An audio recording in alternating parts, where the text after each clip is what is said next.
Una bendición de poder compartir el mensaje de hoy para todos ustedes y también una bendición para mí estudiar y preparar el mensaje que Dios tiene para nosotros. Y les voy a pedir que se pongan de pie y vamos a leer junto el versículo, el base del mensaje de hoy. Se encuentra en Romanos 15, 23 a 26. Espero que se aparezca en la pantalla. Voy a esperar, ahí está. Ok, vamos a leer todos juntos. Versículo 23, y ese es Pablo, hermanos, hablando. Dice 23, pero ahora que ya no me queda un lugar donde trabajar en estas regiones, y como desde hace muchos años anhelo verlos, tengo planes de visitarlos cuando vaya rumbo a España.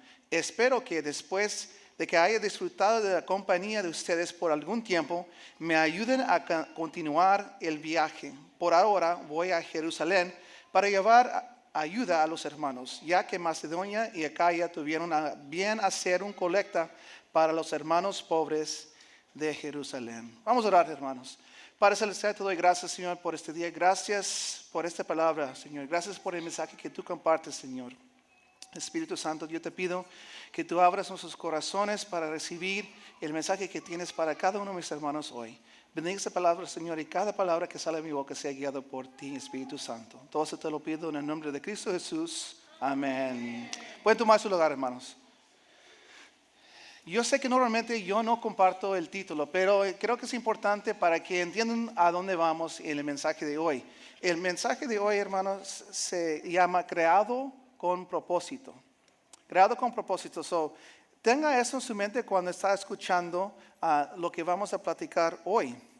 Y quiero compartir un corto, vamos a decir, ilustración para preparar el terreno para el mensaje de hoy. Amén. Dice que una vez conocí a un pobre hombre que estaba muy afligido de espíritu porque pensaba que no había perdón que pudiera llegarle jamás. Pero una mañana, entró en una capilla cuando se celebraba una pequeña reunión de oración. Que tan importante eso es la oración, ¿verdad? Amén. Y juntar. Antes del servicio, y había cierto viejo capitán de barco orando con una voz tan tremendo que el hombre pensó, seguramente debo haber visto y oído a ese hombre en alguna otra parte. Cuando terminó la oración y vio la cara del hombre, se dijo, vaya, es el capitán fulano. Hace 6 meses se me heló la sangre al escuchar sus blasfemias. Nunca había oído a un hombre maldecir como él. Y nunca antes había oído a un hombre orar como él lo hace ahora. Y luego añadió, Dios puede salvarme ahora que le ha salvado a él, porque estoy seguro de que por muy pecador que haya sido, nunca llegué tan lejos blasfemando contra mi Hacedor. Había un buen fundamento para la conclusión de aquel hombre, y muchas otras personas han argumentado de forma similar. Con frecuencia se ha dado el caso de que el gran pecador se ha convertido en una especie de pato señuelo. Es atrapado primero en la bendita red del Evangelio y luego atrae otros para que entren con él. Muy a menudo los que antes no tuvieron el valor de ir a Jesús, cuando ven cómo acoge a alguien despilfarrado, dirán, bueno, yo que lo ha recibido a él, porque no habrá de recibirme también a mí. Amén. Hoy vamos a platicar un poquito sobre 2 diferentes personajes de la Biblia. El primero es el apóstol Pablo. Y necesito que explicarles porque a lo mejor no van a entender la razón por qué elegí esta ilustración. Pero vamos a empezar con Pablo y quiero mencionar que antes que Cristo, Pablo, hermanos, si no sabían, es conocido como uno de los grandes perseguidores de la iglesia primitiva. Pablo, hermanos, dedicaba, pues cuando Jesús se fue y se quedó los discípulos y los apóstoles, los diferentes creyentes de Jesús, Pablo, como era judío y aparte era fariseo, se dedicó en matar, en arrestar todos los creyentes de Jesús, que en aquel entonces se llamaban, en inglés es the way, me imagino que en español es la manera o el camino, podemos decir es el camino. Él se dedicaba, hermanos, a arrestar a todas esas personas. Tan bueno era Pablo en su misión y tan entregado a este deseo ferviente que tenía en su ser de quitar todas estas personas que estaban adorando equivocamente a Dios, que pidió permiso al concilio encargado de todo Israel y dijo, ¿sabes qué? Dame una carta para que no nada más en Jerusalén pueda arrestar a las personas, pero déjame ir a las otras regiones también a arrestar con tu permiso. Y obviamente pues ellos felices, ¿verdad? Pues ellos no querían salir. Firmaron la carta, lo enviaron con Pablo y Pablo se fue rumbo a arrestar más de los nuevos creyentes. Hechos, hermanos, capítulo 8, versículo 3 dice esto. Saulo por su parte causaba estragos en la iglesia, entrando de casa en casa, imagínate, de casa en casa. No sabrás estando en el calle o en el sinagoga o en la iglesia, podemos decir en aquel entonces. Él iba a tu casa, ¿eres creyente? Fue a tu casa, arrestó a ti, a tu esposa, a tus niños. Vámonos, enfrente de este concilio, y obviamente ellos no iban a encontrar que estabas no haciendo las cosas correctas, se acuerdan los creyentes de los judíos, y arrestaba a hombres y mujeres y los metía en el cárcel. Pablo no solo perseguía a la iglesia en Jerusalén, sino que también, como les dije, pidió permiso para ir a Damasco, a traer de vuelta a hombres y mujeres que eran seguidores de Jesús. Pablo, ¿y por qué lo menciono? ¿Y por qué mencioné la ilustración? Porque Pablo, hermanos, no sé si den cuenta que Pablo es extremo. ¿Estamos de acuerdo que Pablo es extremo? Es una extremo persona. Y también tenía una vida que enseñaba que era extremo. Todo de él era extremo. Fíjense en lo que Pablo le dice a la iglesia de Filipenses. Y me gusta lo que compartió Nancy de Filipenses. Es importante que nosotros como creyentes no nada más estamos felices en estar aquí, pero tenemos que tomar acción en nuestras creencias. Tenemos que hacer ese mano de esos pies para Cristo. Filipenses 3, 4 a 9 dice esto Pablo de su vida antes de Cristo. Dije, aunque yo también, antes, Pablo está hablando, hermanos, a esta iglesia de Filipenses, porque ellos creían, alguien en la iglesia, alguien ahí por atrás, me imagino allá en la esquina donde no hay alguien, allá donde hay, un hermano se estaba levantando diciendo, ¿sabes qué? No puedes ser creyente de Cristo a menos que te circuncisas. Todos los varones tenían que hacer esto. Y obviamente hubo muchas personas que no eran judíos en su juventud. Entonces, ese proceso de adulto no es tan agradecido, ¿verdad? Es un poquito difícil. Pero esos creyentes decían, para ser seguidor de Cristo, tienes que vivir con nosotros, tienes que hacer esto. Y Pablo dice, ¿sabes qué? Filipenses, aunque yo también de confiar en la carne, si alguno pensar que tiene de confiar en la carne, yo más, dice Pablo. Circuncidado, en el 8º día, regla de Dios para Jerusalén, para Israel, del linaje de Israel, de la tribu de Benjamín, hebreo de hebreos, dice Pablo. En cuanto a la fe, fariseo. O sea, fariseo, los más extremos de seguir la ley, a cumplir todos los mandatos. En cuanto al celo, perseguidor de la iglesia. En cuanto a la justicia, que es la ley irreprensible, dice Pablo.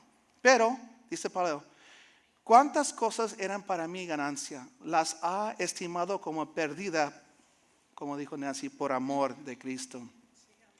Y ciertamente aún estimo todas las cosas como perdida por la excelencia del conocimiento de Cristo Jesús, mi Señor, por amor del cual lo he perdido todo y lo tengo por basura para ganar a Cristo. Y ser hallado en Él, no teniendo mi propio juicio, que es por la ley, sino que es por la fe en Cristo, la justicia que es de Dios por la fe. Podemos ver, hermanos, en la vida de Pablo que él, extremadamente fariseo, tiene un encuentro con Jesús, como muchos de nosotros, me imagino que hoy en día en este lugar hemos tenido un encuentro con Jesús. Y Jesús cambia a este hombre extremo de ser extremadamente, fariseo a ser un cristiano extremo.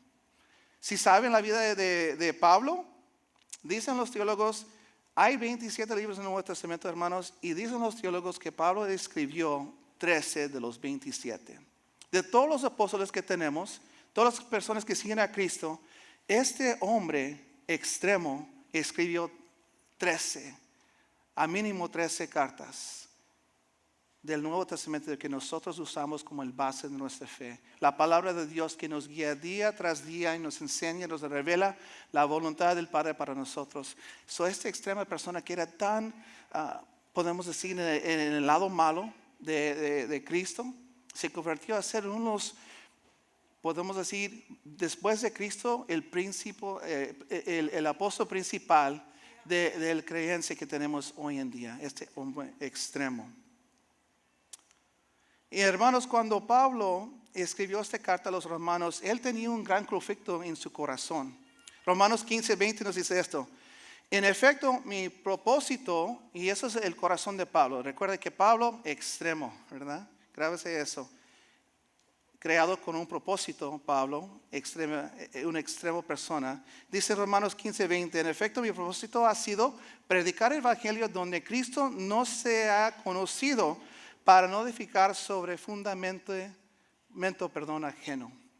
Cuando Pablo escribió esta carta, él ya había plantado, hermanos, iglesias en toda la región, por Corintios, por Efesios, por Filipenses. Predicó tanto y enseñó tanto en esta región que él dice, ¿sabes qué? Ya cumplí mi propósito en esta tierra. Creado con propósito, Pablo, un hombre extremo, ya cumplí lo que le tocaba hacer en esa región. Y él, como Dios lo hizo como un hombre extremo, en eso de ser extremo, él quería seguir plantando iglesias. Y bueno, pues si no puedo aquí, ¿dónde voy? Pues ¿dónde iba a ir? Como leímos en el versículo principal, él quiere ir a España, al oeste, para alcanzar a más personas para Cristo. Imagínense, una persona entregado tanto. Yo sé que hoy en este lugar tenemos muchas personas extremos que fueron llamados y Dios le puso en tu corazón hacer algo y lo estás cumpliendo. Algunos otros de nosotros estamos por encontrar nuestro propósito que Dios tiene para nosotros, pero cada uno tiene un propósito que Dios tiene para cada uno. Obviamente no todos nosotros vamos a ser como Pablo. Va a ser unos cuantos de nosotros que estamos llamados para ser parte de una congregación, a ser fieles en nuestro servicio. A lo mejor no vamos a ir a lugares extraños como Pablo, a plantar muchas iglesias. A lo mejor vas a ser el siguiente líder de adoración. A lo mejor vas a ser el siguiente líder de los ministerios de estudiantes. O a lo mejor el siguiente líder de FIT.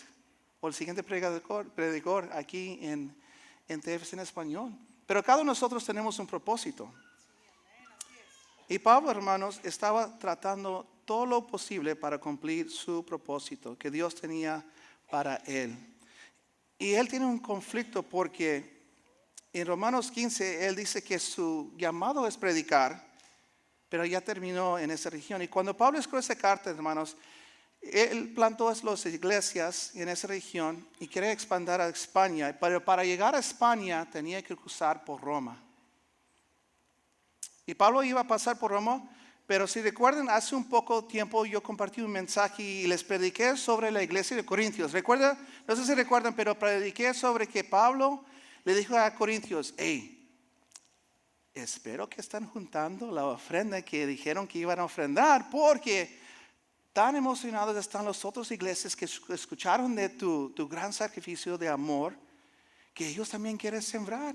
Y él fue para recoger esos fondos de Macedonia y de Acaya y lo tenía en su mano para llevar a Jerusalén, porque la iglesia en Jerusalén, hermanos, eran bien pobres. Estaban pasando por mucha tribulación económicamente.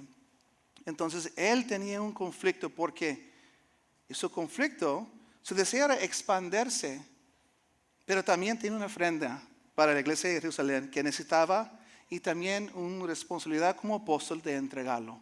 Como que los hermanos de Macedonia te entregan dinero y tú como apóstol, ¿sabes qué? Déjame ir y lanzarme a España, déjame ir a otro lugar. Y nunca el dinero llega a Jerusalén, la iglesia que está en necesidad. Tenemos que ir, tiene que ir, pero también tiene el deseo de expandir. Y él sabía, hermanos, que los gentiles, y aparte del dinero, él sabía esto. si voy a ir a España, recuerde que Pablo, todo lo que él hacía, si no sabía bien, todo lo que él hacía era con propósito. Él nunca hizo ningún movimiento sin propósito. Para ir a Roma, que está acá, ir a España, primero tiene que ir a Roma. Roma es el punto de lance para brincarme a España. Si él no hace creyentes sólidos en Roma, pues va a ser bien difícil para él cumplir y llegar a España, porque él necesitaba ayuda de las iglesias. Recuerda que él no trabajaba 100%, se dedicaba a predicar. Cuando podía, trabajaba en hacer esos carpas, pero no se dedicaba 100% a eso. Entonces, para ir a expender la misión que Dios tenía para él, tenía que primeramente hacer esa iglesia sólida. Eran creyentes, obviamente, pero necesitaban ser esforzados. Y también esforzar él mismo para seguir adelante. Él sabía, hermanos, que para alcanzar a esos gentiles en España también tenía que edificar la iglesia en Roma. Y los cristianos de Roma se habían negado. Sabía él que para que cumpliera ese propósito en España, primeramente los creyentes cristianos en Roma tenían que aprender a negarse y negarse de ser moldeados por el mundo y entregados en una vida que proclama la vida de la justicia de Dios para el mundo. Y ese hombre entregado no iba a dejar pasar una oportunidad de edificar la iglesia en Roma, porque sabía la importancia de Roma, del ejemplo que ellos podían hacer para España en los otros lugares.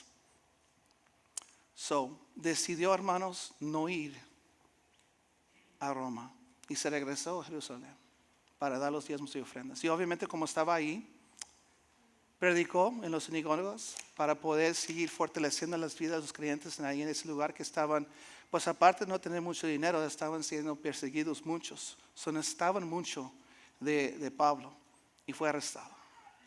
Y la siguiente vez que encuentra en Roma, Pablo está encarcelado. Nunca llegando a España, pero comprendiendo el propósito que Dios tenía para él. Amén. Te voy a compartir otro personaje de la Biblia. Y cuando estaba orando de ese mensaje, Dios me puso estos dos nombres y no entendía al principio. ¿Por qué? Pues no creo que va con el mensaje de Dios. Pero después de estudiar y de pensar y de leer Romanos y un poquito del Antiguo Testamento, entendí por qué Dios me estaba poniendo estos dos nombres. Me puso en mi espíritu Jacob y Esaú. Y al principio no entendía, porque no va con Pablo. Pues ¿cómo que Pablo y Esaú y Jacob? No tiene sentido, Dios. Pero sí va con el título del mensaje, que es creado con propósito. Jacob, hermanos, si no saben, Jacob y Esaú eran gemelos hijos de Isaac. Recuerde que el promesa llegó a Abraham. Después Abraham tuvo un hijo primero. De su propia voluntad podemos decir, Dios le dio una promesa: hey, de ti te voy a hacer una nación tan grande que todas las otras naciones del mundo van a ser bendecidos por tu línea. Pero tenía más de 80 años y no tenía ningún niño. Entonces, como se estaba acabando el tiempo, pensaba Abraham, él y su esposa dijeron, ¿sabes qué? Deja que nosotros metemos nuestras manos en los planes de Dios. ¿Y cuántos saben que cuando tú metes tus manos en los planos divinos de Dios, a veces no suceden cosas tan bonitas? Si estás aquí y estás aquí, a lo mejor Dios te dijo, ¿sabes qué? Tengo una persona para ti. A lo mejor eres soltero y estás esperando a tu esposo o tu esposa. Y tú dices, déjame ayudarte, Señor. Aguas con eso, hermanos. O a lo mejor estás queriendo una promoción en el trabajo y sabes que si quemas un poquito a tu amigo ahí, a lo mejor te dan a ti el siguiente un nivel de trabajo. Otra vez, hermanos, aguas con eso. Deja que Dios mueve. No estoy diciendo que te quedes ahí plantado y dices, voy a esperar que Dios traiga el personaje correcto. Si no estás yendo a youth, a young adults, no en youth. Pero iba a decir eso. Gracias, pastora. Gracias por equivocar. Si eres joven aquí, vete a young adults. Encuéntrate a alguien que está también deseando conocer más a Cristo y juntos pueden crecer. Es donde si yo estoy aquí en TFC y no estoy casado, a lo mejor me voy a ir a Young Adults a encontrar una cristiana mujer, ¿verdad? Pero tenemos que tener cuidado cuando metemos nuestras manos. Entonces, Abraham no esperó. Llegó el hijo de Ismael, pero él no era el persona de la promesa, dijo Jesús. Era Isaac. So Isaac tiene dos hijos, hermanos. Y dice la palabra de Dios que que Esaú nació primero. Y en los tiempos de Isaac, hermanos, esto es importante grabar, porque recuerda, creado con propósito. Isaac, el hijo en estos tiempos de Isaac, el hijo que nació primero, iba a recibir la primogenitura. ¿Qué es eso? Pues básicamente cuando el padre ya va a la presencia de Dios, él se queda como el líder de la casa. Todo el campo, los negocios, todo era de él, porque nació primero. También liderar la familia era de él. Y aparte de eso, dice la palabra de Dios, en Deuteronomio 21:17, dice esto. Y eso, Dios hizo una regla, porque como en esos tiempos tenía en la cultura casarse con más de una mujer, que obviamente nosotros no creemos en eso, pero en aquel entonces sí en eso. Entonces, dice Dios para mantener la bendición correcta, dice, ¿sabes qué? Si tú te casas con dos mujeres, pero amas una mujer más que la otra, y el que no amas tanto tiene el primer hijo, para que la bendición siga correctamente, tú tienes que dar a ese hijo primero doble porción de todos tus bienes, aunque amas más a este otro hijo. Eso es para mantener la bendición de Dios en tu familia. Deuteronomio 21:17 dice, más bien, reconocerá a este como el primogénito y le dará un doble porción de sus posesiones. Ese hijo es el primer fruto de su vigor. Y a él le pertenece el derecho de la primogenitura. Entonces, Esaú, hermanos, aparte de liderar la familia, iba a recibir doble porción de todos los bienes de su padre. Esaú, y eso es donde vamos a concluir con el creado con propósito. Esaú, si vimos a su vida, no enseña mucho de que él apreciaba esa promesa de Abraham, de su padre Isaac, y de que iba a seguir por él. Pero en Génesis 25:32-33 dice esto la palabra de Dios. Esaú, hermanos, estaba en el campo, fue de cacería y llegó con mucho hambre.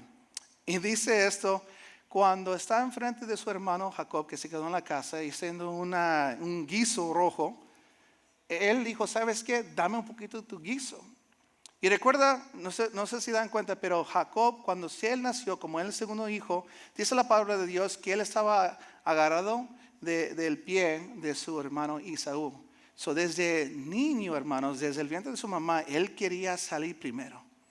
Tenía un deseo ese niño de salir primero, creado con propósito. Yo sé que normalmente se platica un poquito más de Jacob porque su nombre dice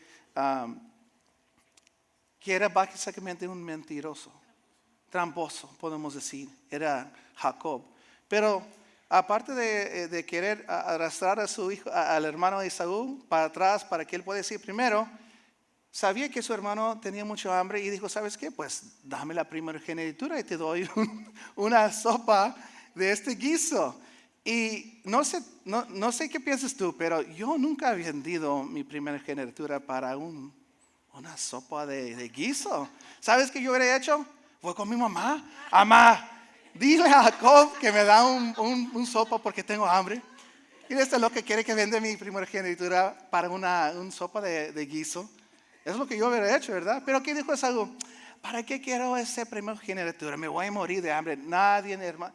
Pero es imposible que tú, después de salir al campo de cacería, te vas a venir con tanto hambre que te vas a morir si no te dan una sopa. Es imposible. Es imposible que ibas a llegar con tanto hambre. Pero más bien la vida de Esaú enseña que él no apreciaba esa bendición de Dios. Eso es importante.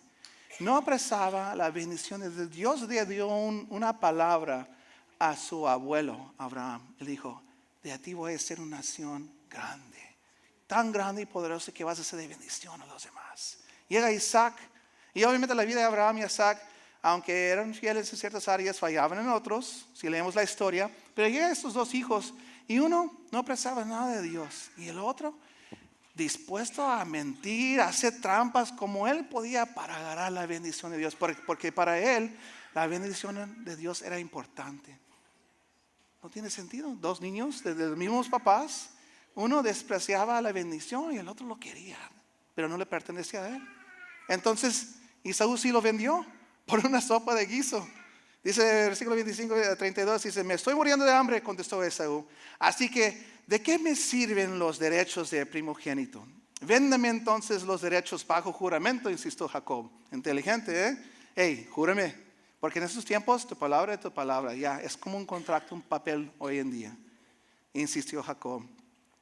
Y Esaú se lo juró y fue así como lo vendió a Jacob sus derechos de primogenitura. Importante también porque Rebeca, la mamá, recibió esta palabra en Génesis 25. Dos niños estaban peleando adentro. Me imagino que era más Jacob, no tanto Esaú, porque él quería salir primero. Y dice la palabra de Dios que él recibió un mensaje de parte de Dios. Y dice, y él le contestó, Dios, dos naciones hay en tu seno.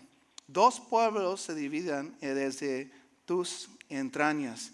Uno será más fuerte que el otro y el mayor servirá al menor. Entonces Dios ya dio una palabra profética. Jacob, hermanos, roba la bendición. Aparte de quitar la primogenitura, él y su mamá hizo un trato ahí para que Isaac bendecía a Jacob y no Esaú. Y obviamente Esaú en este tiempo ya estaba enojado porque, pues, aparte de ser tonto y vender su primogenitura, también perdió su bendición porque Jacob lo robó. Pero quiero que se enfoque en esto, creado con propósito. Si el plan de Dios es entregar a la nación de Israel un Salvador, un Mesías, alguien entregado, ¿a qué línea vas a usar para cumplir ese propósito? ¿Vas a usar el que su vida no enseña que realmente aprecia las promesas de Dios? Y para mí es impactante porque de Abraham a Esaú son unas 2 generaciones. O sea, tu abuelo te platicó esta historia. Tu abuelo platicó cuando fue a la montaña, iba a entregar a su hijo. Estoy seguro que Esaú escuchó este mensaje, esta historia. Iba a entregar a tu padre. Abraham dijo, me imagino. Pero Dios mandó un sacrificio. Y Esaú, despreciando la promesa de Dios, la primogenitura, no entiendo. No tiene significancia. Pero Jacob, haciendo todo lo posible para ganar esa bendición. Porque sabía que tan importante era la bendición del Dios creador para su vida, las bienes de su futura familia. Dios, hermanos, formó a Jacob como formó a Pablo. Cada uno de ellos para llenar un propósito de Dios. Efesios 2:10 dice esto. Porque somos hechura de Dios, creados en Cristo Jesús para buenas obras, las cuales Dios dispuso de antemano a fin de que las pongamos en práctica. Y voy a pedir que el grupo de alabanza pueda pasar ya. Y aquí vamos a terminar. Quiero tomar un poquito de tiempo en Jacob. Recuerden que el mensaje de hoy se trata de creado con propósito. Este tiempo, hermanos, que estamos viviendo, para muchos de nosotros es una celebración. Obviamente estamos celebrando nuestro Señor y Salvador que vino al mundo. No nació en estos tiempos, no sé si sabían, nació en otro tiempo. Pero la iglesia cristiana celebra la venida de Cristo en estos tiempos. Eso es lo que estamos celebrando. Pero para algunos de nosotros no es el mejor tiempo, podemos decir, del año. Hay muchos de nosotros que estamos recordando a lo mejor a un ser querido que pasó a la presencia de Dios o cosas que no han sucedido como tú querías durante el año. Y Dios, yo creo que como Dios no, es un Dios con propósito para cada uno de nosotros. Me dio este mensaje y obviamente la pastora tiene una serie planeada para toda la iglesia, pero quería enfocarme en esto. Durante este tiempo de diciembre, si a lo mejor has dudado por qué estás aquí, de qué sirvo yo. Por eso quería presentar a esas 2 personas, porque si tomamos un pausa de la vida de Pablo, antes de Cristo. Podemos decir que Pablo, pues su propósito no era algo glorioso para Dios, no tenía significancia. Y Jacob, de sus trampas, no es el mejor ejemplo para, pues, creyentes cristianos. Pero cada uno de ellos, hermanos, llenaban un vacío en el plan de Dios. Hay vacíos en los planes de Dios. No es que Dios no es tan poderoso para cumplirlos, pero Dios, como vemos en Pablo y vemos en Jacob, Él se agrada de usar a sus hijos. ¿Cuántos saben que cuando tú recibiste a Cristo, tú fuiste adoptado y tú eres hijo de Dios? Amén. Tú no eres nada más Mario y Linda, a lo mejor, o cualquier nombre que tienes. Tú eres un hijo del Dios creador de todo el mundo.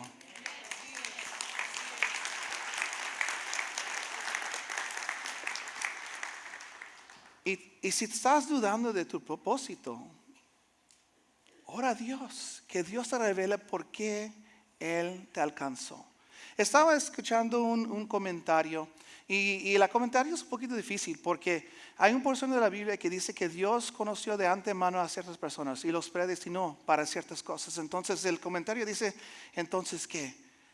Y no voy a entrar a esos detalles, obviamente eso es para un miércoles cuando estamos juntos en estudiar, pero quiero mencionar esto. Dios, hermanos, creó el plan de Dios es usar a ti y a mí en sus planes. Entonces Él sabe cuáles son tus gustos porque Él los depositó en ti.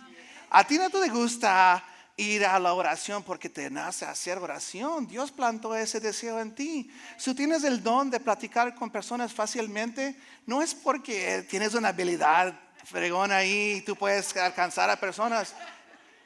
Sabes que yo pensé, a lo mejor en mi juventud pensé, yo, hermanos, Dios me dijo con una mente inteligente. Entonces para mí cosas en la escuela era bien fácil. Y yo encontraba que personas me estaban platicando, chicas en aquel entonces, y dije, a lo mejor porque me miro muy bien. Y al final me descubrí, no es porque te quieren preguntar cuál es la respuesta, Mario. No es porque eres el más guapo.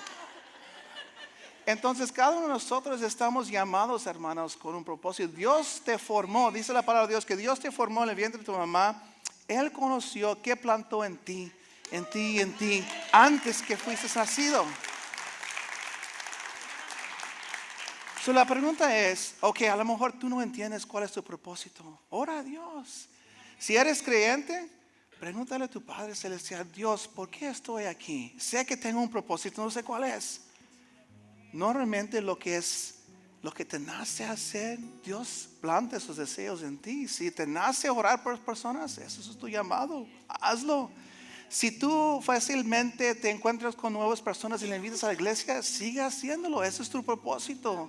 Si te encanta enseñar, hazlo, porque eso es lo que Dios plantó en tu ser hacer. Cada uno de nosotros, hermanos, tenemos un propósito. El mensaje de hoy es, si estás dudando, ¿por qué estoy aquí? A lo mejor, como dije, no encuentres estos tiempos tan felices. Encuentra tu felicidad en cumplir el propósito que Dios tiene para mí. Porque Pablo, hermanos, en un porción de la palabra, hermanos, Pablo está encarcelado, escribiendo cartas. Cualquier otra persona hubiera mandado tráeme el abogado, por favor, porque no debo estar aquí. Pero Pablo estaba mandando cartas, llenando su propósito, encarcelado, tratando de edificar iglesia tras iglesia. Y nosotros también tenemos que hacer lo mismo. Entonces voy a pedir que se pongan de pie. Vamos a ponernos de pie. Voy a pedir que Jefe toque una canción. Vamos a cantar todos juntos. Y si tú eres aquí y has pasado por dificultad durante este año, te voy a pedir que tú enfocas nuevamente. Ok, Dios, estoy pasando por dificultades. No estoy minimizando tu dolor, porque entiendo que el dolor es real. Pero me gustaría que tomas este tiempo para reenfocar. Estoy aquí todavía. Tú me levantaste hoy en la mañana, Dios, con un propósito. Ayúdame a entender cuál es. Déjame entregar esta energía, a lo mejor, energía de mi mente, a entregarlo a ti, a cumplir el propósito, porque todavía estoy aquí en la tierra, porque tú me mantengas aquí, y tú me mantienes aquí porque tienes un propósito para mí. Piensa en eso. Y si no eres creyente, el Espíritu Santo no habita en ti, también